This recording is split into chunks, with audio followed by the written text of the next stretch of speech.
Guys আসসালামু আলাইকুম। আজকে আমি চলে এসেছি আমাদের লাইটারের জাহাজ জোডিয়াক ওয়ানে।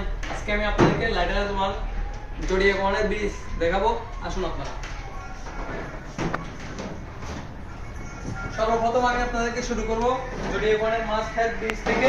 এই যে দেখুন, এটার নাম হচ্ছে ইনকি বিএচএফ। এটা নিয়ে যখন আমাদের পার্শ্ববর্তী কোনো জাহাজের সাথে যোগাযোগ করা লাগে তখন আমরা এটা দিয়ে ওই জাহাজের সাথে কন্ট্যাক্ট করি। তারপর সেকেন্ডে আসেন, এই যে দেখুন এটার নাম হচ্ছে জিপিএস, গ্লোবাল পজিশন সিস্টেম। এই জিপিএসটা দিয়ে আমরা যদি কোনো জায়গায় যেতে হয় ওই জায়গার লোকেশন ট্র্যাক করি এবং ওই জায়গার অবস্থান নির্ণয় করার জন্য জিপিএস ব্যবহার করা হয়। তৃতীয়তে আসুন, এই যে দেখুন এটার নাম হচ্ছে টেলিগ্রাফ। এটা দুই পাশে বাঁধা, কিন্তু এটা আসল না।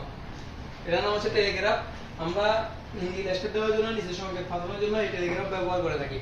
তারপরে আসুন, আমাদের জাহাজটা ব্রিজ কন্ট্রোল হওয়ার কারণে উপরে সবকিছু উপরে, এটা হচ্ছে কি ডানের ইঞ্জিন, এটা হচ্ছে বামের ইঞ্জিন, এটা হচ্ছে টাওয়ার, এটা হচ্ছে টাওয়ার। ব্যাগারও এই সেম সিস্টেম। এটা হচ্ছে আমাদের ইঞ্জিন মনিটর।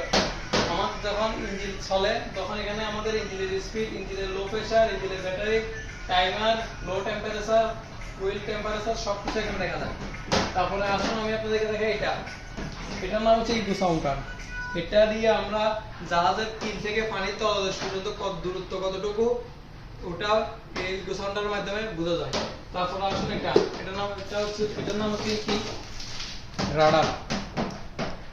এটার কাজ হচ্ছে কি, আমরা যখন রাতের বেলা চলাচল করি তখন আমাদের সামনে কিছু দেখা যায় না, পিছনে কিছু দেখা যায় না, তখন এই রাডারের মাধ্যমে আমরা বয়া, জাহাজ, নৌকা সবকিছু শনাক্ত করি।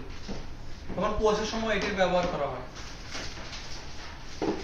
তারপরে আসুন জাহাজ যখন ডানে বামে করা হয় তখন আমরা এটা ব্যবহার করি। এইভাবে ডানে যায়, এইভাবে বামে যায়। তারপরে এই যে দেখুন এটার নাম হচ্ছে ইন্ডিকেটর। জাহাজ কত ডিগ্রি ডানে গেছে, কত ডিগ্রি বামে গেছে, এই ইন্ডিকেটরের দ্বারা আমরা তা বুঝি।